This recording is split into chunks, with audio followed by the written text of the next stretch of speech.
परम पूज्य मुनि श्री 108 प्रमाण सागर जी महाराज की, मुनि संघ की। गुरु पूर्णिमा के आज पावन प्रसंग पर यह हम सबका सौभाग्य कि हम सब परम पूज्य गुरुदेव मुनि श्री प्रमाण सागर जी महाराज सत्संग के श्री चरणों में उनकी मंगल सन्निधि में उनका आशीर्वाद प्राप्त कर रहे हैं। आज के इस मंगल अवसर पर शंका समाधान के सत्र का हम प्रारंभ करें। यहाँ पर जो श्रोता उपस्थित हैं और विभिन्न चैनल आदि के माध्यम से, प्रामाणिक ऐप के माध्यम से अपने अपने घरों में बैठ कर के जो लोग इस कार्यक्रम को देख रहे हैं, उन सब की ओर से मैं पूज्य गुरुदेव के श्री चरणों में मंगल प्रणति पूर्वक निवेदन करता हूँ कि हे गुरुवर, हम सबकी शंकाओं का समाधान प्रस्तुत करके हमारे जीवन विकास का पथ प्रशस्त करें। सब लोग हाथ जोड़ लेंगे, बोलिए हे गुरुवर नमोस्तु नमोस्तु नमोस्तु। और आज चूँकि गुरु पूर्णिमा का प्रसंग है तो आज पहला जो है प्रश्न मैं प्रणति पूर्वक निवेदन कर रहा हूँ। हाँ, उसके पहले जो घोषणाएं हैं और मैं उनको आमंत्रित कर रहा हूँ। आज गुणायतन परिवार से किसी रूप में जो है हमारे परिवार से संबद्ध हुए हैं। मैं सबसे पहले घोषणा कर रहा हूँ श्री राजेश जी ममता रुचिका जैन जबलपुर, इन्होंने लगभग 5 ग्राम स्वर्ण कार्य के लिए गुणायतन में दान दिया है। हम इनके भावों की अनुमोदना करते हैं। जोरदार कलतल ध्वनि से हम इनकी अनुमोदना करें। श्रीमती कुसुम रमेश चंद जैन बगुलिया वाले अशोकनगर, इन्होंने भी लगभग स्वर्ण दान दिया है। हम इनके भावों की अनुमोदना करते हैं। और इसके पश्चात सिद्धि कलश, जिसकी ऑनलाइन जो इन्होंने अपनी स्वीकृति दी है, पुण्यार्जन किया है, सौभाग्य प्राप्त किया है। एक कलश श्री सतीश सुमन जैन पुणे, आशीष सोयल मिस्का जैन लंदन, विकास नेहा जैन दुबई, विकास स्वाति जैन बेंगलोर, इस परिवार ने सिद्धि कलश जो है वो पुण्यार्जन प्राप्त किया है। द्वितीय कलश श्रीमती शिव कुमारी जैन, राहुल जैन गोल्डी, राजेश भावना, जयलक्ष्मी जैन रीवा, इन दोनों परिवारों ने ये। और इसके बाद एक और नाम आया श्री धन्ना लाल, मोहनलाल, अजित कुमार अजमेर धनबाद, जो उपस्थित हैं, इन्होंने ये एक कलश की पुण्यार्जन प्राप्त किया है। मैं इन सभी के सौभाग्य की सराहना करता हूं और आप सबको ये सूचित करता हूं कि अभी भी जिनका महानुभावों का मन हो, कुछ कलश अभी शेष हैं, आपके सौभाग्य आपकी प्रतीक्षा में है। आप मात्र 1,31,000 रुपये की राशि में यह सिद्धि कलश यहाँ पर चातुर्मास की स्थापना में अपना सहयोग और सहभागिता के रूप में अपने पुण्यवर्धन के निमित्त इस कार्य का उपयोग कर सकते हैं, इस अवसर का लाभ ले सकते हैं। और ये चातुर्मास कलश पूरे 5 महीने तक साधना कक्ष में रहेंगे और वहाँ पर नित्य जाप अनुष्ठान का कार्य चलता रहता है। ऐसे विशिष्ट मंत्रों की शक्ति से मंत्रित होकर के 5 माह के पश्चात ये हम सबके घर में सुख शांति समृद्धि की वृद्धि के लिए उपलब्ध रहेंगे। निश्चित इस सौभाग्य को अपने खाते में लें, इसको अवसर को हाथ से न जाने दें। आज सेवायतन से जुड़ने वाले जो नए ट्रस्टी हैं, मैं उनको आमंत्रित कर रहा हूं। श्री विजय कुमार जी, श्रीमती मंजुलता कायरव, पुत्र अनुज, हिना, वर्षा, वाणी जैन सागर, वो आएँ और गुरु चरणों में नमोस्तु निवेदित करके अपना आशीर्वाद करें। मैं आमंत्रित कर रहा हूं गुणायतन कार्याध्यक्ष श्री NC जैन साहब और श्री विजय जी गंगवाल ट्रस्टी गुणायतन, वो आएँ और इन परिवार का जो है इनको सम्मानित करें। हाँ, ये गुणायतन के पहले से ट्रस्टी हैं और आज सेवायतन से जो है वो जुड़े हैं। मैं इसी क्रम में निर्माण निधि के रूप में जो हमारे जुड़े हैं मैं उनका नाम ले रहा हूँ। श्रीमती उषा जैन, पीयूष जैन, श्रीमती पिया जैन सांगानेर, यदि उपस्थित हों तो अपने स्थान पर खड़े होकर के गुरुदेव के चरणों में नमोस्तु निवेदित करें। और सूत्रधार के रूप में आज गुणायतन से जुड़े हैं श्री पदम चंद जी, जयप्रकाश, निश्चय, रामवती, मीनू, रुचि, रूपल जैन मथुरा, ये हमारे साथ जुड़े हैं। मैं उनको आमंत्रित कर रहा हूँ, वो आएँ, गुरु चरणों में नमोस्तु निवेदित करके आशीर्वाद प्राप्त करें। मैं आमंत्रित कर रहा हूँ, हाँ, मैं सम्मान के लिए आमंत्रित कर रहा हूँ श्री प्रेमचंद जी जैन प्रेमी, शिरोमणि संरक्षक गुणायतन और श्री अखिलेश जी सतभैया ट्रस्टी गुणायतन, वो आएँ और मथुरा परिवार का सम्मान करें।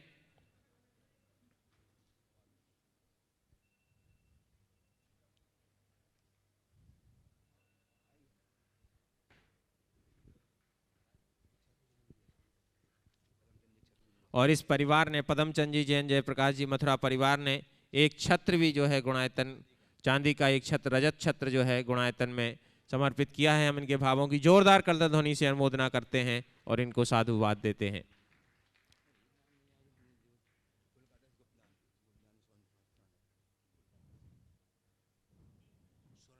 और एक गुप्त दान के रूप में कोलकाता से लगभग 11 ग्राम स्वर्ण जो है वो गुप्त दान के रूप में आया है। हम परोक्ष रूप से उनके करतल ध्वनि से उनके भावों की अनुमोदना करते हैं। 11 ग्राम स्वर्ण उन्होंने जो गुणायतन में दान दिया है। और आज गुरु पूर्णिमा के इस पावन प्रसंग पर शंका समाधान के इस सत्र को हम गुरुदेव के चरणों में ही मंगल सन्निधि में रह रहे पूज्य मुनि श्री शीतल सागर जी महाराज से निवेदन करते हैं मंगल प्रणति पूर्वक कि आज का इस सत्र का प्रथम प्रश्न उपस्थित करके इस सत्र को प्रवर्तित करें। तो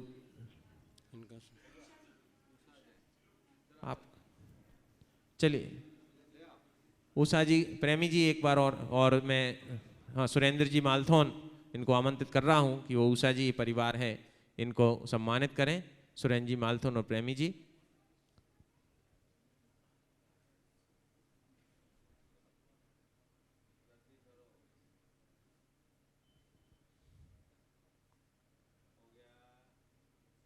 चलिए और अब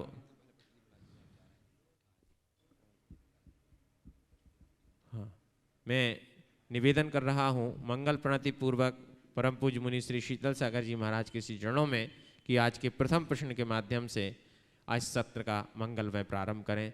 पूज्य मुनि श्री शीतल सागर जी महाराज। ओम नमः सिद्धेभ्य। अभी एक पुस्तक में लिखा हुआ था कि उपवास तो एक मूर्ख भी कर सकता है। उपवास तो एक मूर्ख भी कर सकता है, लेकिन उपवास को तोड़ना ये सिर्फ एक विद्वान या समझदार ही कर पाता है। इसको थोड़ा विस्तार से समझाने की कृपा करें।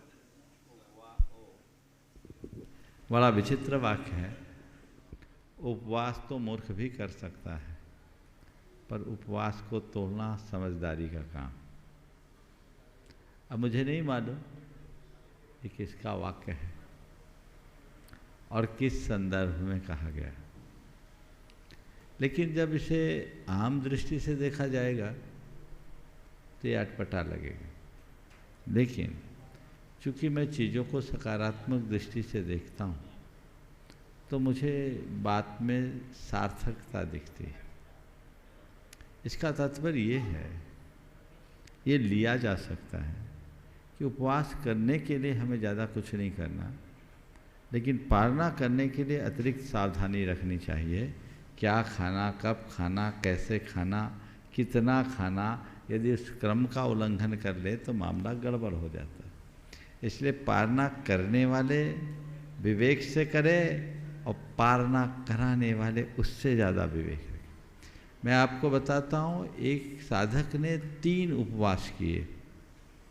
गर्मी थी, पालना के दिन उन्हें बिल्कुल चिल्ड अनार का जूस दे दिया गया। अनार का चिल्ड जूस दिया और शुरू में ही दिया, किडनी सिंक हो गई, वो आदमी बच नहीं सका, मर गया। एकदम गर्म तवे पर ठंडा पानी। तो जो महाराज जी ने वाक्य अभी रखा है, यदि इसे इस संदर्भ में देखा जाए तो पालना समझदारी का काम है। समझ गए?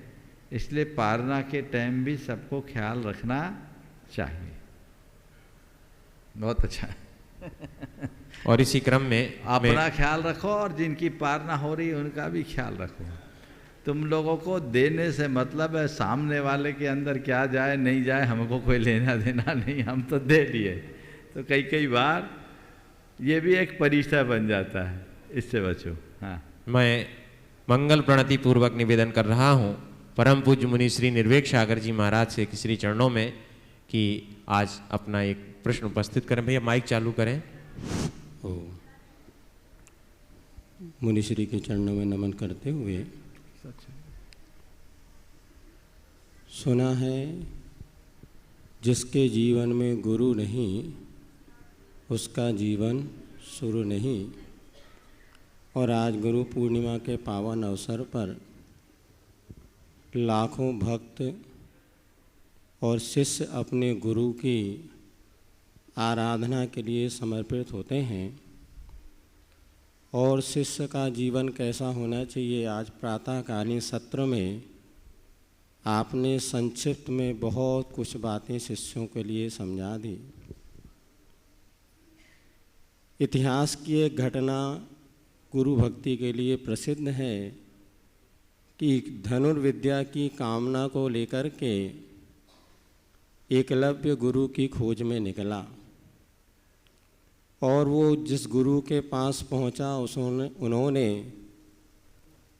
उसे धनुर्विद्या सिखाने से मना कर दिया।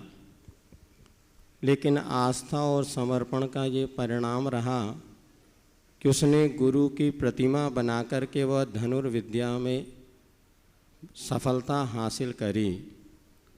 और जब गुरु द्रोणाचार्य को ये पता चला तो उन्होंने उस शिष्य के दाएं हाथ का अंगूठा ही उससे मांग लिया। प्रश्न ये उठता है, क्या गुरु द्रोणाचार्य ने पहली बात तो शिष्य को शिक्षा देने से इनकार क्यों कर दिया? दूसरा प्रश्न ये है कि आखिर उसने अपनी श्रद्धा और आस्था जब विद्या को स्वीकार ही कर लिया तो उसका दाहिना अंगूठा मांग करके उसे विद्या विहीन क्यों कर दिया? और तीसरा प्रश्न अंत में यही है कि हमें भी यदि आज सैकड़ों लोग इस महत्व को समझ चुके हैं कि गुरु के बिना हमारा जीवन संसार से उस पार जाने वाला नहीं है, किंतु गुरु कैसा होना चाहिए परमार्थ से और व्यवहारिक दृष्टिकोण से आपके मुख से सुनने को मिले तो बहुत कृपा होगी। बहुत बहुत अच्छा प्रसंग महाराज श्री ने उपस्थित किया है गुरु पूर्णिमा के पावन अवसर पर। आपने एकलव्य और द्रोणाचार्य के संदर्भ में जो 3 सवाल खड़े किए हैं, पहली बात कि द्रोणाचार्य जी ने एकलव्य को ज्ञान देने से मना क्यों किया। दूसरी बात, जब एकलव्य ने उन्हें गुरु के रूप में स्वीकार ही लिया, धनुर्विद्या सीख ही ली, तो उनका अंगूठा क्यों काटा? तीसरा क्या था? अच्छा, 3। तो ये 2 सवाल हैं। मेरा ये कहना है कि द्रोणाचार्य को एकलव्य की पात्रता पर संशय था, इसलिए उन्होंने एकलव्य को धनुर्विद्या देने से इनकार किया। उसे लगा कि राजकुलीन क्षत्रिय ही धनुर्विद्या का श्रेष्ठता से पालन कर सकता है। यदि मैं इसे धनुर्विद्या सिखाता हूँ तो हो सकता है इस विद्या का कहीं दुरुपयोग न कर बैठे, और दुरुपयोग से बचाना प्रत्येक गुरु का मूल मकसद होता है। शायद इसलिए उन्होंने उसे इनकार कर दिया।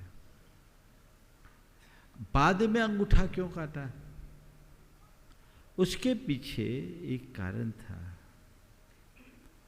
द्रोणाचार्य अभिभूत हो गए एकलव्य के समर्पण को देखकर, पर उन्हें लगा कि यदि एकलव्य को मैं यूं ही स्वीकार लेता हूं तो मेरा वचन खंडित होगा। मैंने वचन दे रखा है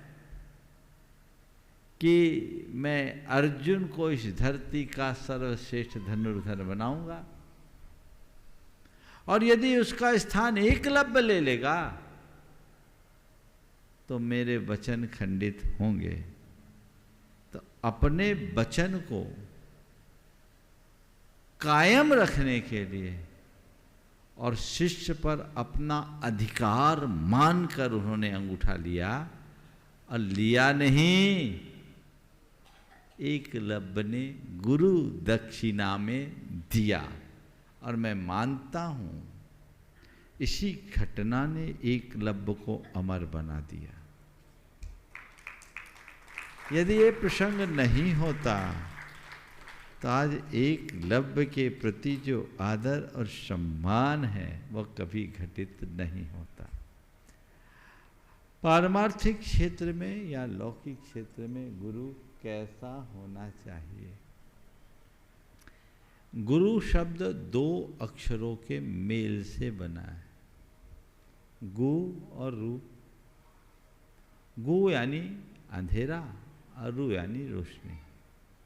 जो तुम्हें अंधेरे से उजाले की ओर ले जाए वो गुरु है। जिसके संसर्ग और सानिध्य में आने के बाद तुम्हारे अंतस का अंधेरा छट जाए, तुम्हारी चेतना में उजास प्रकट हो जाए, समझ लेना वही गुरु होने लायक है। आज के समय में गुरु नामधारी लोग तो बहुत हैं, लेकिन गुरुत्व की गरिमा से मंडित विभूतियां विरली है। जिसके सोच, व्यवहार और आचरण में आध्यात्मिकता दिखती हो, जिनके संसर्ग और संपर्क में आने के बाद जीवन का सार समझ में आता हो, वह गुरु होने लायक है। वही हमें मोक्ष मार्ग का मार्गदर्शक बनकर भाव सागर से पार लगा सकेगा। तो ये तो गुरु की बात है पारमार्थिक क्षेत्र में। लौकिक क्षेत्र में अगर आप किसी को गुरु बनाना चाहते हो तो उनसे जो विद्या आप सीखना चाहते हो वो उस विद्या में पारंगत हो। अधकचरा ज्ञान का धनी ना हो।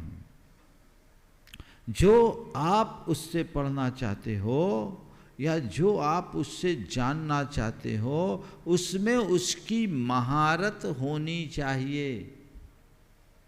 और दूसरी बात, उस व्यक्ति के पास ज्ञान और अनुभव के साथ चरित्र की संपदा भी होनी चाहिए। वो चरित्र का धनी हो। चरित्रवान व्यक्ति से ही आप कुछ सीखो, ग्रहण करो। चरित्रहीन व्यक्ति के पास चाहे कितना भी बड़ा ज्ञान हो और चाहे कैसा भी श्रेष्ठ अनुभव क्यों न हो, वो स्वीकार करने योग्य नहीं है, क्योंकि वो कब हमें गच्चे में डाल दे कहा नहीं जा सकता।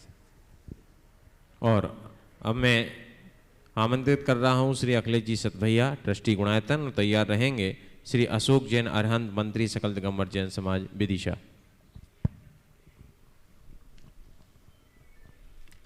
बोलो। परम पूज्य गुरुदेव के चरणों में सतभैया परिवार और टीकमगढ़ जैन समाज का नमोस्तु नमोस्तु। गुरुदेव, कल कलश स्थापना थी। पहले जो धार्मिक आयोजन होते थे वो संक्षिप्त रूप में होते थे, लेकिन उनका प्रभाव समाज के आचरण में दिखता था। आज प्रोग्राम तो बड़े बड़े होते हैं, गुरु भक्त खूब दिखते हैं, लेकिन समाज में आचरण नहीं दिखता है। और रात्रि भोजन, शाम को अगर जैन समाज वाले लिखा देते हैं कि खाना 5 बजे से अगर पहुंच जाओ तो ऐसे लगते हैं कि जैसे आप भीख लेने आए हो, क्योंकि वो अपने रात्रि भोजन की तैयारी में बीते रहते हैं। ऐसा आज सुबह के प्रवचन में मैंने इन सब बातों को स्पष्ट किया। ये बहुत अच्छी बात है कि लोगों का अनुराग बढ़ा है और गुरु भक्ति के क्षेत्र में काफ़ी अधिक वृद्धि हुई है। और मैं ये भी देखता हूँ कि जो सच्चे अर्थों में गुरुओं से जुड़े हैं उनके जीवन में बड़ा बदलाव भी आया है। पर फिर भी बहुत सारे इतायत लोग ऐसे हैं जो गुरुओं के सानिध्य में रहने के उपरांत भी आपेक्षिक परिवर्तन नहीं कर पाए। हमें चाहिए कि ऐसे लोगों को प्रेरित करें ताकि वे बदले। और आज वो आए हैं, आज नहीं तो कल बदलेंगे। जब उनकी चेतना जगेगी तो बदलेंगे। हमें प्रयास जारी रखना चाहिए। नमस्ते। श्री अशोक अरिहंत जैन, मंत्री संयुक्त सकल दिगंबर जैन समाज विदिशा। उसके बाद तैयार रहेंगे श्री नीरज जैन, ट्रस्टी गुणायतन, दिल्ली। ओ नमोस्तु नमोस्तु नमोस्तु भगवान। जीवन के हर क्षेत्र में विपरीत परिस्थितियां हर पल बनी रहती हैं महाराज जी। जैसे बच्चों जो द्वारा बुजुर्ग माता पिता का तिरस्कार, भरोसे की एवज में धोखा मिलना, धार्मिक और सामाजिक संस्थाओं पर अनैतिक तत्वों का कब्जा। महाराज जी, इन सब स्थितियों में सामाजिक और पारिवारिक विश्वास खंडित होता है। आम आदमी इन सब में सामंजस्य कैसे बिठाए? देखिए, संसार है, सब चीज़ें तो होती रहेगी, तिरस्कार भी मिलेगा, धोखा भी होगा और गलत लोगों का बोलबाला भी दिखेगा। अब हम इसमें सामंजस्य कैसे बिठाएं? दो काम करें। पहला, अपने जीवन में ये सब ना होने दें, और दूसरी बात, लोगों का आंख मूंद कर विश्वास न करें किसी से, अपेक्षाएं कम रखें, अपने आप को मजबूत बनाएं और जो इस तरह के अनैतिक कृत्य करते हैं उनसे सुरक्षित दूरी बनाएं। अगर बच्चे तिरस्कार करते हैं तो अन्य तिरस्कृतों को देखकर अपने आप को इस तरीके का बना लो कि बच्चे तिरस्कार करे उससे पहले हम अपना उद्धार कर लें। कोई तिरस्कार नहीं हो, मोक्ष मार्ग में लग जाओ, अपने आप को मोड़ लो, बच्चों से अपेक्षाएं कम करो। भरोसा टूट जाए तो आंख मूंद कर भरोसा करोगे तो ऐसा ही होगा ना। थोड़ा समझ के काम करो। और समाज में अच्छे बुरे सब तरह के लोग होते हैं। हमारी कोशिश होनी चाहिए कि हम अच्छे लोगों को आगे बढ़ाएं, पर आजकल तो सब जगह डेमोक्रेटिक सिस्टम है और अपने प्रभाव का इस्तेमाल करके लोग चीज़ों को इस तरह से मोड़ देते हैं, तो गलत तत्व तो बैठ जाते हैं। हमारी पहली कोशिश हो कि ऐसे लोग बैठ ना पाए, और यदि बैठते हैं तो हम उनसे सुरक्षित दूरी रखें। नमोस्तु महाराज। श्री नीरज जी जैन, ट्रस्टी गुणायत दिल्ली, और तैयार रहेंगे श्री पवन जी जैन, LIC जबलपुर। और मैं निवेदन कर रहा हूं कि जिन किसी भी महानुभाव का नाम बुलाया जाता है वो अपने स्थान पर पूर्व से खड़े हो जाएं ताकि आपके पास माइक पहुंचाया जा सके।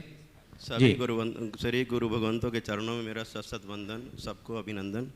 महाराज श्री, मैं दो बातों की तरफ ध्यान आपका दिलाना चाहता हूँ महाराज साहब। एक तो पुराने समय में श्रावक और साधु होते थे।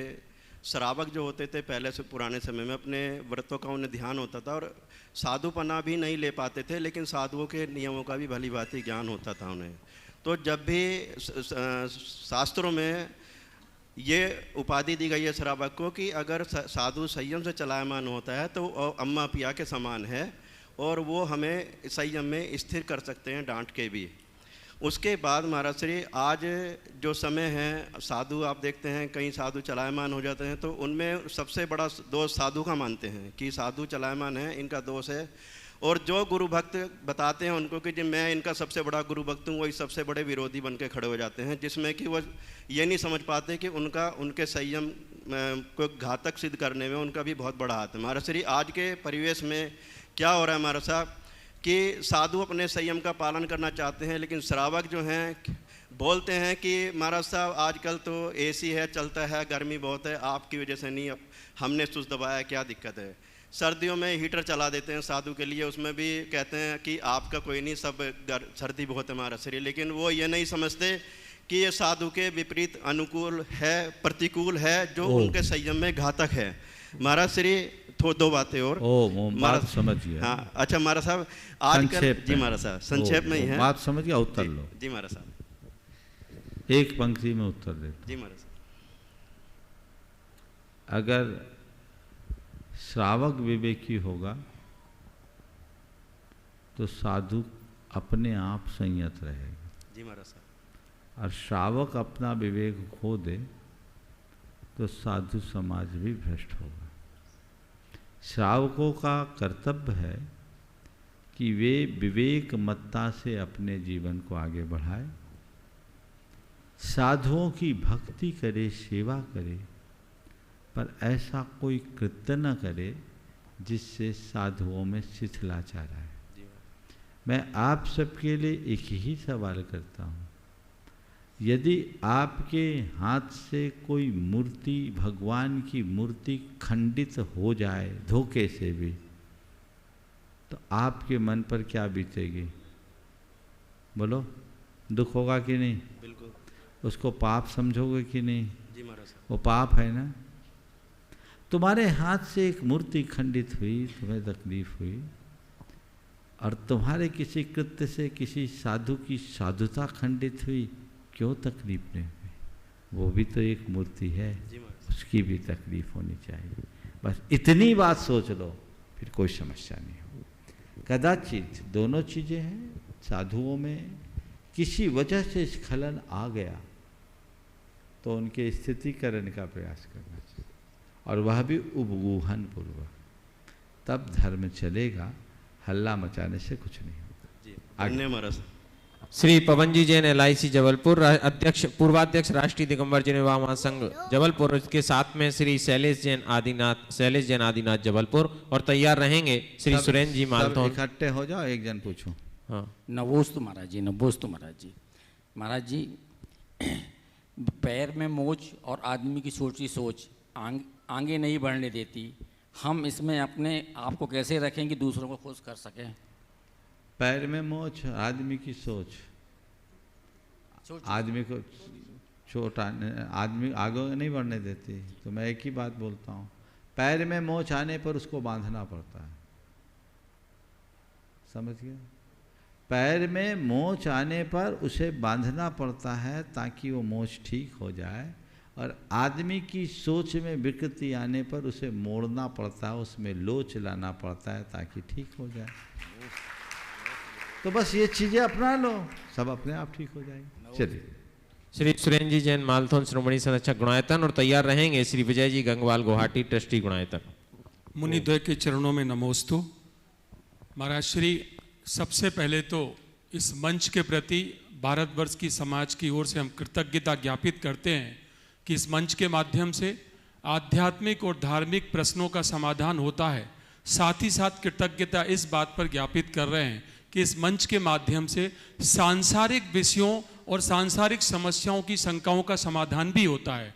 तो महाराज श्री, मेरे मन में एक प्रश्न है जो अभी एक ज्वलंत समस्या है मध्य भारत और उत्तर भारत की, कि वहाँ पर अधिकांश संबंध शादी के 1 वर्ष या 2 वर्ष के अंदर टूट रहे हैं, और उसमें एक बात सामने आ रही है कि जो हमारी युवा पीढ़ी है जो बाहर रहती है, बाहर सर्विस करते हैं, वो कहीं अन्यत्र आध्यात्मिक गुरु के साथ भी जुड़ रहे हैं। इस हेतु आप क्या समाधान और मार्गदर्शन देना चाहते हैं? बहुत ही गंभीर समस्या की ओर आपने ध्यान आकृष्ट किया। ये समस्या देश के किसी एक इलाके की नहीं, संपूर्ण देश की है। आज बड़ी समस्या आ रही है। पहले माँ बाप सोचते हैं कि बच्चों का संबंध हो जाए, और बाद में उन्हें चिंता रहती किसी तरह सेटल हो जाए। आज जो ये समस्याएं आम होते जा रही है, विवाह होने के महीने 2 महीने बाद से ही बातें शुरू हो जाती है, और फिर संबंध विच्छेद होने लगे हैं। तलाक की संख्या दिनों दिन बढ़ रही है। सबसे पहले हमें इनके कारणों पर ध्यान देना चाहिए, और फिर इसके निवारण का रास्ता खोजना चाहिए।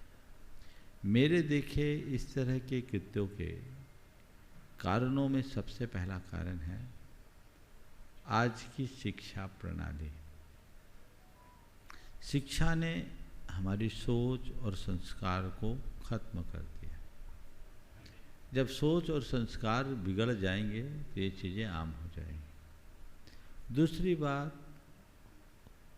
आज अतिरिक्त उन्मुक्तता जो सबको, युवक युवतियों को मिल रही है, उससे भी बहुत सारी गड़बड़ियाँ आ रही है।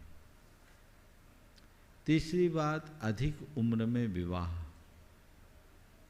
ये एक जो कारण है, ये भी एक बड़ा कारण है। और चौथी बात, अब पहले जो संबंध होते थे, संबंधों का चुनाव लोग अपने संपर्कों के आधार पर करते थे, अब ज़्यादातर वेबसाइट्स के आधार पर होने लगे हैं, या मैरिज ब्यूरो वालों के माध्यम से होने लगे हैं। एक महानगर के एक सज्जन ने बताया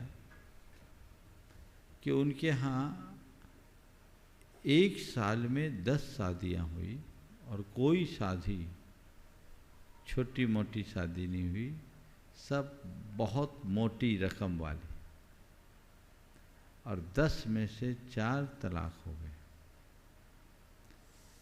अब ये क्या हुआ? जिनके माध्यम से हुई, दलालों के माध्यम से हुई, दलालों ने वास्तविकता का बोध नहीं कराया। उनको तो अपने दलाली से मतलब है, दोनों तरफ से पैसे ऐंठे, परिवार दोनों बिगड़ गए। ऐसा आम हो रहा है। पहले हमारे रिश्ते नाते ज़्यादा होते थे, लोग एक दूसरे को जानते थे, अब कोई नहीं जानता। फिर दूसरा, आजकल की घटनाओं के कारण कोई बताना भी नहीं चाहता, कहता कौन अपने सिर पर ये सब आफत मोले, कहीं कुछ हो जाए तो क्या हो। तो ये समस्याएं बहुत गंभीर है। जान के समझ कर सामने वाले की सोच, परिवार, खानदान का बैकग्राउंड, ये देखना चाहिए। और एक कारण और जो मुझे इसका दिखता है कि पहले माँ बाप वर वधू का चयन करते थे, अब बच्चे करते। अब तो ये आने लगा हमें थोड़ी शादी करनी, उसको करनी, वो ही देख ले लड़का लड़की आपस में बात करनी, उनको अनुभव कितना, वो क्या बात करें। मेरे मन में क्या है, अगर थोड़ा भी कपट है तो मैं आपको ऐसी बातें करके रिझा सकता हूँ कि आपको लगे कि इस व्यक्ति से अच्छा कोई इंसान ही नहीं है। पर असलियत को तो सामने वाला अपनी कुशलता से छिपा सकता है ना। तो जब आपस में भेंट मुलाकात लोग करते हैं और उससे एक जीवन साथी के चुनाव का फैसला लेते हैं, मैं सोचता हूँ यही चूक होती है, क्योंकि उन युवाओं और युवतियों में अनुभव की आंख नहीं। इसलिए अभी भी मैं कहूँ तो बच्चों को कहना चाहिए, हमसे अच्छा आप चुनाव करेंगे, उसके अनुसार फैसला लो तो बदलाव आता है। लेकिन मैं कहूँगा कि मेरी इस बात को सुनकर हो सकता बहुत सारे लोग मुझे ऑर्थोडॉक्स कह दें, मुझे लोग दकियानुशी कह दें, महाराज पुराने ख्यालों में आ गए। लेकिन ये यथार्थ है। ऐसे अनेक लोगों को मैं आज भी देखता हूँ जिनके विवाह के 50-50 साल हो गए और शादी के पहले दोनों ने एक दूसरे को देखा ही नहीं, और शादी निभ गई। और ऐसे लोगों को भी देखता हूँ जिनके टिप्पणी मिली 36 गुण मिले और खुद आपस में तय किए दोनों तरह से, और आज 36 का आंकड़ा है। ये दोनों चीज़ें हैं। तो चीज़ों को गंभीरता से समझना चाहिए, इस अव्यवस्था को बदलना चाहिए। पहले सामाजिक दबाव होता था तो लोग सामाजिक दबाव के कारण भी तलाक के विषय में सोचते भी नहीं थे। लोग सोचते थे इससे हमारी बदनामी होगी, तो थोड़ी बहुत चीज़ों को टॉलरेट कर लेते थे। अब सामाजिक दबाव भी खत्म, तो लोगों की सहन शक्ति खत्म हो गई। पहले माँ बाप बच्चों को ये सीख दे के जाते थे, खासकर बेटियों की, बेटी अब तेरा वही घर है, जैसे चाहे एडजस्ट करना, सहन करना। और अब कहते हैं जाओ कोई कॉम्प्रोमाइज़ मत करना, झुकना नहीं, कुछ है तो हम हैं। ये जो चीज़ें हैं इसने सारी व्यवस्थाओं को बिगाड़ कर रख दिया। जब हम इन्हें बदलेंगे तभी कुछ होगा, अन्यथा जो तस्वीर सामने आ रही है बहुत खराब है। और फिर देव शास्त्र गुरु के प्रति जो निष्ठा होनी चाहिए वो कम हो रही। लोग भटक रहे हैं, विवाह को केवल 2 व्यक्तियों के सम्मिलन मान रहे हैं, जबकि विवाह का अर्थ 2 व्यक्तियों का सम्मेलन नहीं, विवाह 2 परिवारों का गठजोड़ है। ये चीज़ें देख के चले तो कम होगा, संस्कार आगे बढ़ेंगे तो। हाँ, विवाह एक संस्कार है। महाराज श्री अनुमति हो तो दिगंबर जैन पंचायत सभा के अध्यक्ष मुकेश ढाना ने एक प्रश्न किया है कि उन्होंने कहा है कि मुनिश्री को नमोस्तु, राष्ट्रीय और मध्य प्रदेश की राजनीति में जैनों की भूमिका सीमित रह गई है। वैसे तो हम पूरे देश में 1.5 करोड़ से ऊपर हैं, लेकिन आंकड़ों की दृष्टि से 45 लाख हैं। पार्टियां जैनों की वोट तो ले लेती हैं, लेकिन टिकट देने में कंजूसी करती हैं। नवंबर 2023 में मध्य प्रदेश की विधानसभा के चुनाव हैं। जैन समाज की सत्ता में भागीदारी ज़्यादा हो, इसके लिए हमें क्या प्रयास करना होगा? वर्तमान लोकसभा में भी जैन समाज का एक भी सांसद नहीं है। इस संदर्भ में आपकी राष्ट्रव्यापी राय की आवश्यकता है। इस विषय में मैंने अपने अभिमत को कई बार प्रकट किया। आज पुनः सांकेतिक रूप में कहूँगा, क्योंकि समय आज कम है।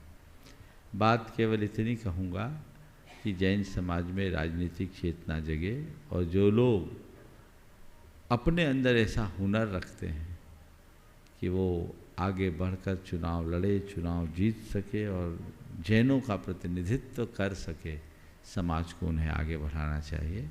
यहाँ दलगत भावना से ऊपर उठकर व्यक्ति को महत्व दें तो बहुत अच्छा परिणाम आ सकता है। नमोस्तु।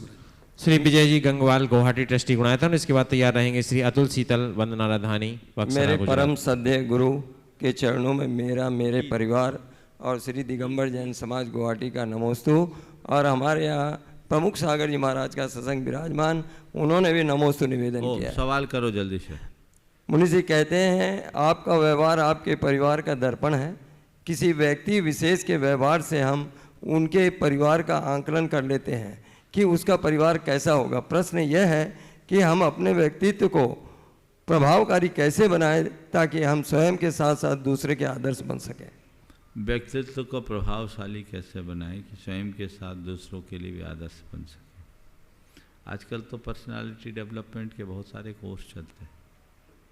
वह बाहर से मनुष्य को मजबूत करना चाहते हैं।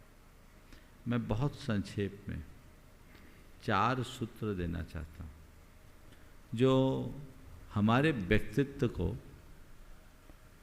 प्रभावी बनाएंगे, मजबूत बनाएंगे। पहली बात, सोच में सकारात्मकता। दूसरी बात, वाणी में मधुरता। तीसरी बात, व्यवहार में शालीनता। और चौथी बात, आचरण में पवित्रता। ये 4 बातें जीवन में आ जाए तो सब कुछ आ जाए। जिसकी सोच सकारात्मक है, जो मृदुभाषी है, जिसके व्यवहार में विनम्रता, शालीनता है और जिसके आचरण में पवित्रता है, वो जहाँ खड़ा होगा अपनी छाप छोड़ कर आएगा। यही हमारे भीतरी बाहरी व्यक्तित्व को मजबूती देने का आधार है। नमस्ते। श्री अतुल शीतल, वंदना धानी, बक्सरा, गुजरात। और इसके बाद तैयार रहेंगे कोलकाता से हमारे बीच में गीतकार निर्मल जी जैन। गुरुदेव के चरणों में कोटि कोटि नमोस्तु नमोस्तु नमोस्तु। एला को सपीक शोलक महाराज जी के चरणों में इच्छा में। गुरुदेव, मेरा प्रश्न ये है कि पुरुष वर्ग को जब कोई तिलक लगाते हैं तब वो अपना हाथ सिर पर ऐसे क्यों रखते हैं? बहुत अच्छा सवाल, बहुत अच्छा। अगर किसी का कोई तिलक लगाया जाता है तो हाथ ऐसा रख लेते हैं। ये एक बड़ा प्रतीक है, ये एक परंपरा है। और मुझे इसके पीछे एक बहुत बड़ी भावना दिखाई पड़ती है। वो ये है कि कोई किसी का तिलक कर रहा है, सम्मान कर रहा है, तो वो सोच रहा है अरे ये मुझे बड़ा मान रहा है, जबकि मैं तो बहुत छोटा हूँ। क्या ये मुझे बड़ा मान रहा है, मैं तो बहुत छोटा हूँ, इसलिए ऐसा कर रहा है। अपनी लघुता को प्रकट करने के लिए सामने वाला मान दे और तुम विनम्र हो जाओ, यही महानता की पहचान। नमोस्तु गुरुदेव, नमोस्तु गुरुदेव। हमारे बीच में कोलकाता से प्रसिद्ध भजन गायक श्री निर्मल जी बीच में हैं और उनके भाई निखिल जी के द्वारा लिखा हुआ एक बहुत ही सुंदर गीत यहाँ पर प्रस्तुत कर रहे हैं। शिष्य ने अपने गुरु के लिए गुरु पूर्णिमा में कुछ पंक्तियाँ भेजी है निखिल जैन, कोलकाता भजन गायक ने। है चातुर्मास की बेला, भक्तों का लग रहा मेला, यहाँ कलश स्थापना हो गई है दिश बड़ा अलबेला, यहीं आकर पुण्य की गठरियों बलबीर हो गई, गुरुवर प्रमाण सागर मेरी तकदीर बन गई, गुरुवर प्रमाण सागर मेरी तकदीर बन गई।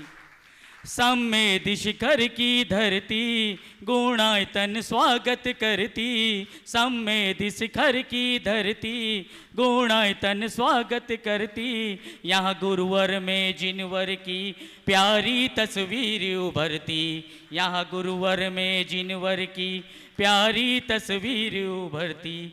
यहाँ मुझ गरीब की हस्ती भी अमीर बन गई, गुरुवर प्रमाण सागर महाराज तकदीर बन गई, गुरुवर प्रमाण सागर मेरी तकदीर बन गई। नमस्कार। हो गया। चलिए, बहुत जोरदार करतल ध्वनि से हम अपने भावों को, जो शब्द दिए हैं निर्मल जी ने, उनके प्रति हम साधुवाद देते हैं। मैं आमंत्रित कर रहा हूँ श्री असित जी अर्चना बेनाडा कोलकाता ट्रस्टी गुणायतन, उसके बाद तैयार रहेंगे श्री मनोज जैन प्रतीक जैन जयपुर ट्रस्टी गुणायतन। शीघ्रता। मनोज जी प्रतीक जी जैन अपने स्थान पर खड़े हो जाएं। नमोस्तु महाराज जी। महाराज जी, नंदीश्वर द्वीप का भी विधान, मतलब वो अष्टानी का पर्व चल रहा है, तो जब पूजा करते हैं तो ऐसे भाव होते हैं कि वहाँ चले जाए। इतनी सुंदर वहाँ की कृतियों का वर्णन, अभी जैसे हम लोग नंदीश्वर का भक्ति भी पाठ कर रहे हैं, तो उसमें भी इतनी सुंदर तरीके से विवरण आया, तो बहुत मन करता जाने का, लेकिन हम वहाँ जा नहीं सकते। तो एक पंक्ति आती है, मेरे को याद नहीं है, जयमाला की, लाल मुख नैन, तो वो वाला का अर्थ थोड़ा अजीब लगता मुझे। लाल कैसे होगा? लाल मुख, लाल उसका श्याम और श्वेत है, मतलब जो हमारी भौहें हैं, ओठ है, आँखों में जो हमारी पुतली है जैसी है ना, वैसी भगवान के दिखते, वो बताया गया वहाँ पे। हाँ, भगवान जो मूर्ति होती यहाँ जैसे अकृत्रिम जिनबिंब में और कृत्रिम जिनबिंब में अंतर है। वहाँ भगवान की जो मूर्ति होती है वो भगवान जैसी होती, जीवंत दिखती है। बाल काले, भौहें होगी, पलकें होंगी, आँख की पुतलियाँ दिखेगी, ओठों में लालिमा होगी, नाखूनों में लालिमा, हस्तल लाल और पदतल लाल, ऐसे रहते हैं। तो वो वैसी काया होती जैसे साक्षात भगवान विराजमान। अच्छी बात है, हम वहाँ जाना चाहते हैं। कल्पनाओं से तो हम रोज जाते हैं, पहुँच जाओ। आज जाओगे तो कल साक्षात जाने का भी मौका आएगा। ओम नमोस्तु महाराज जी। श्री मनोज जैन प्रतीक जैन ट्रस्टी गुणायतन दिल्ली, और इसके बाद तैयार रहे हाँ श्री मनोज जी जैन बांगा एवं श्री अरविंद जी सुपारी भोपाल। प्रश्न करें? हाँ, और हाँ, ये बंधुओं में को एक बहुत सूचना दे दूं कि मनोज जी प्रतीक जैन ट्रस्टी गुणायतन, इन्होंने श्री नेमिनाथ स्टील कॉरपोरेशन जयपुर की ओर से गुणायतन के लिए 40 ग्राम स्वर्ण की स्वीकृति दी है। हम इनके भावों की बहुत बहुत अनुमोदना करते हैं, जोरदार करतल ध्वनि से। बाद में स्वीकृति दी है, अभी वो भेजेंगे, कह रहे हैं कि अब भेजेंगे जब उसके आने के बाद। बोलिए।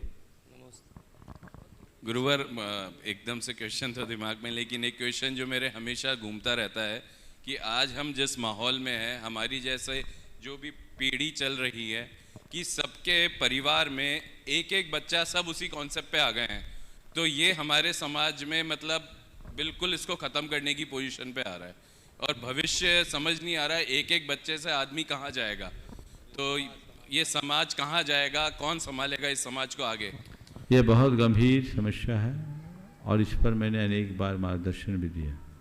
हमें इस पर बहुत गंभीरता से विचारना होगा, क्योंकि वर्तमान में TFR जिसे बोलते हैं टोटल फर्टिलिटी रेट, जैनियों की सबसे कम है, और यदि यही स्थिति रही तो आने वाले 10-15 सालों के बाद हमारा तो जनसंख्या में अलग से जनगणना का कॉलम भी हट जाएगा, माने हम गिनने के लायक भी नहीं बचेंगे।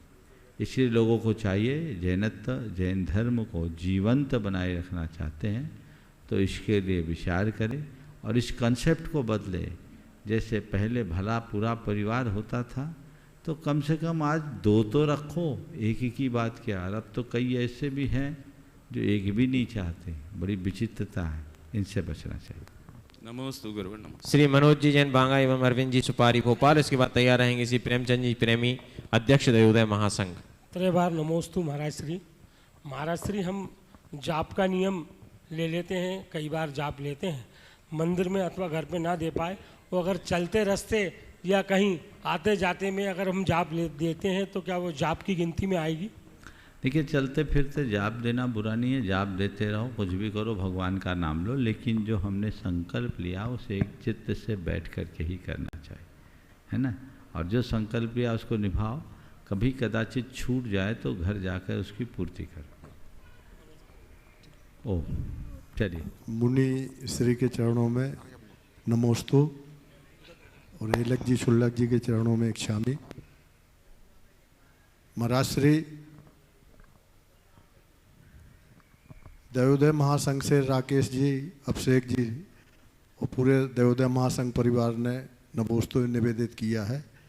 और एक बात मैं बताना चाहता हूं कि अभी अमरकंटक पंचकल्याणक में हम लोगों ने देवोदय महासंघ के द्वारा और आपके आशीर्वाद से और गुड़ायतन परिवार के सहयोग से 35 ट्रैक्टर गौशालाओं को वितरित किए हैं।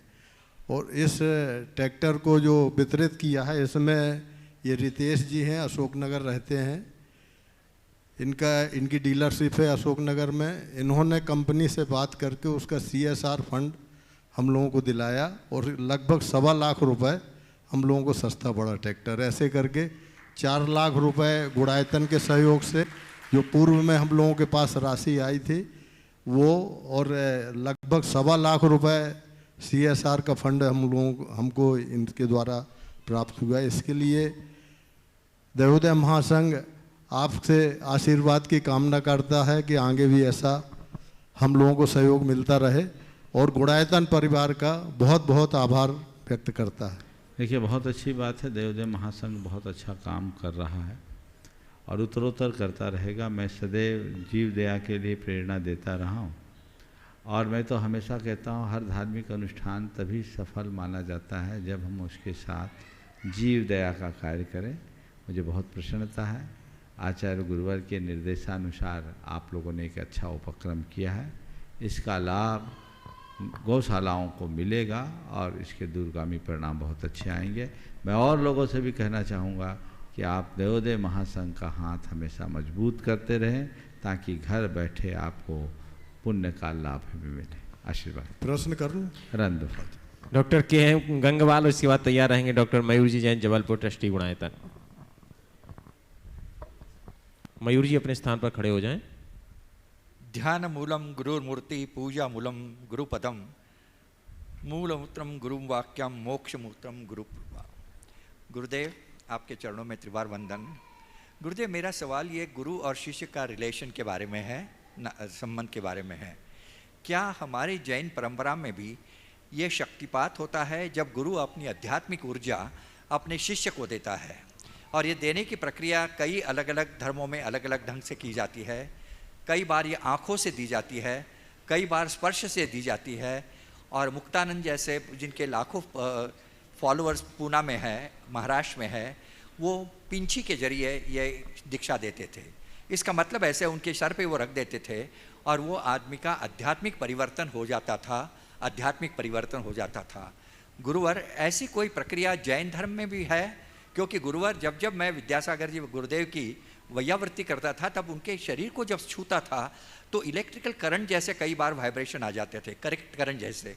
तो क्या ऐसे महापुरुष जो बहुत ऊंचे तपस्या में पहुँचे हैं अपनी आध्यात्मिक ऊर्जा अपने शिष्यों को और अपने भक्तों को दे सकते हैं? देखिए, बहुत अच्छा सवाल किया। जहाँ तक शक्तिपात का सवाल है, ऐसा कोई विधान जैन शास्त्रों में नहीं, न ही ऐसी कोई परंपरा है कि गुरु शिष्य को कोई शक्तिपात करे। लेकिन हाँ, एक अनुभव जरूर है। जब गुरु दीक्षा देते हैं और संस्कार करते हैं तो उनके कर कमलों से होने वाले संस्कार के परिणाम स्वरूप जीवन में चमत्कार होता है। वो मंत्र संस्कार होते हैं और वो संस्कार दीक्षा के क्षण होता है। जब गुरु किसी को दीक्षा देते हैं, 2 तरह की दीक्षाओं की परंपरा है भारत में। एक है मंत्र दीक्षा और दूसरी है व्रत दीक्षा। बहुत सारी परंपराओं में मंत्र दीक्षा होती, नाम दीक्षा भी बोलते हैं कि उनने एक मंत्र दे दिया, वो उनका शिष्य हो गया, जीवन भर उसे जपे। जैन परंपरा में ऐसी कोई परंपरा नहीं रही, लेकिन जैन परंपरा में व्रत दीक्षा है। गुरु का शिष्य वही हो सकता है जो गुरु से व्रत अंगीकार करे। जब व्रत होते हैं तो दीक्षा के संस्कार होते हैं, महाव्रत में मूल रूप से, अनुव्रतों में। तो व्रत दीक्षा होती है तो एक प्रकार से गुरु मंत्र संस्कार के द्वारा शिष्य का पुनर्जन्म करते हैं, और जब शिष्य को नवजीवन की प्राप्ति होती है तो उसके जीवन में स्वाभाविक बदलाव होता है। ये परंपरा जैन धर्म में। डॉक्टर मयूर जैन जबलपुर, ट्रस्टी गुणायतन। इसके बाद तैयार रहेंगी श्रीमती रेखा जैन दिल्ली। मेरा और मेरे परिवार से 3 बार नमोस्तु महाराज जी। मेरा सवाल ये है कि अपना कार्य और सेवा के कार्य में कहीं ना कहीं हमें अपने परिवार को भी साथ में समन्वय बनाना होता है। जैसे कि पुण्य लाभ के लिए मैं यहाँ आ गया और पंच कल्याणक के लिए भी हमारी सब तैयारियाँ भी हैं कि हम यहाँ पे अपना समय देंगे। फिर अपने और अपने परिवार के बीच में समन्वय कैसे बनाएं, क्योंकि समय तो उतना ही रहता है। मैं पूछता हूँ, कहीं घूमने जाते हो तो कैसे समन्वय बनाते हो? महाराज जी उसमें तो परिवार के साथ ही जाते हैं। कई बार अकेले भी जाना पड़ता है। इसमें परिवार को भावनात्मक रूप से जोड़ो और परिवार को इस तरह से तैयार करो कि कदाचित मैं नहीं रहूं तो भी तुम लोग अनुमोदना करो, और ये सोचो कि सब नहीं तो कम से कम हम कुछ तो जा रहे, कैसे हो।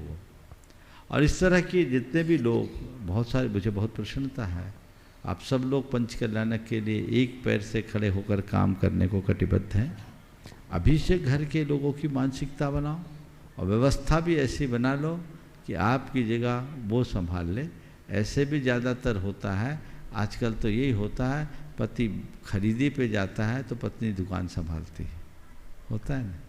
ठीक है, तुम्हारे प्रोफेशन में हो सकता है तुम्हारी धर्म पत्नी तुम्हारा स्थान न ले पाए, लेकिन रास्ता निकल सकता है और निकालना ही चाहिए, तभी तो काम आगे बढ़ेगा। बहुत बहुत श्रीमती रेखा जैन दिल्ली। और तैयार रहेंगे श्री अरुण गंगवाल, रांची, ट्रस्टी गुणायतन एवं प्रवक्ता गुणायतन। नमोस्तु महाराज श्री, आपके पावन चरणों में मेरा और मेरे परिवार की तरफ से, समस्त दिल्ली वालों की तरफ से नमोस्तु इच्छामी महाराज जी। महाराज जी मेरी शंका है, वक्त बदलता है जिंदगी के साथ और जिंदगी बदलती है वक्त के साथ, वक्त नहीं बदलता अपनों के साथ, बस अपने ही बदल जाते हैं वक्त के साथ, ऐसा क्यों होता है महाराज? बहुत अच्छा वाक्य है व्हाट्सएप का, इसको पढ़ लीजिए और इसी में इसका अर्थ खोजिए। नमस्तु गुरुवर, नमस्तु। गुरु पूर्णिमा पर गुरुवर ये कैसे शिष्य हैं, कल एक घटना थी, मैं बाहर कैंपस के बाहर खड़ा था, एक दंपति आपका दर्शन करके बाहर आया और एकदम भावावेश में अपने परिचितों को बता रहा था कि हमने गुरुजी को नमस्तु किया, गुरुजी हमारी तरफ देखे, मुस्कुरा के और ऐसे आशीर्वाद दिया, और वो 10-5 लोगों को बता रहा था। उसके अंदर की आनंद की अनुभूति जो देख के लग रही थी, वो कितना खुश और प्रसन्नचित्त था। तो ये क्या, किस तरह का शिष्य में राग है या किस तरह का उसको फील ऐसा? देखिए स्वाभाविक है, गुरु को जिन्होंने अपने हृदय के उच्च आसन में बिठाया और जिन्होंने गुरु को अपने सर्वोच्च आदर्श के रूप में स्वीकारा है, यदि उससे मिलन होगा तो हर्ष तो होगा ही होगा, रोम रोम हर्षित होगा। और ये अभिव्यक्ति है, होना ही चाहिए। जब एक किसी साधारण जो व्यक्ति महत्वपूर्ण व्यक्ति है उससे मिलते हैं तो आनंद आता है ना, आता है। तो फिर जिसको हमने सर्वोच्च आदर्श के रूप में स्वीकारा है, अगर उनकी कृपा दृष्टि पड़ गई तो आनंद ही आनंद है। आप लोग भी बोलते हैं हाँ हमें अच्छे से दर्शन मिल गए, तो दर्शन कोई चीज़ थोड़ी है, दर्शन एक भावनात्मक अभिव्यक्ति है, परिणति है, उसके अनुसार सारे कार्य होते हैं। कल वीर शासन जयंती का दिन है, कल प्रातःकाल प्रवचन से शुरुआत होगी। कल वीर शासन जयंती के अवसर पर यहाँ अपने सही समय पर हम लोगों का उद्बोधन होगा, प्रवचन होगा, और उसके बाद दोपहर से सारे कार्यक्रम जैसे पूर्व में चलते थे वो चलेंगे। आज समय आप सबका हो गया, यहीं पर विराम। बोलिए परम पूज आचार्य गुरुवर श्री विद्यासागर जी महाराज। बोले परम पूज्य मुनि श्री 108 प्रमाण सागर जी महाराज की, मुनि संघ की। ऐसा है, सुबह की जो तत्वार सूत्र की क्लास है वो अपने टाइम पर हो।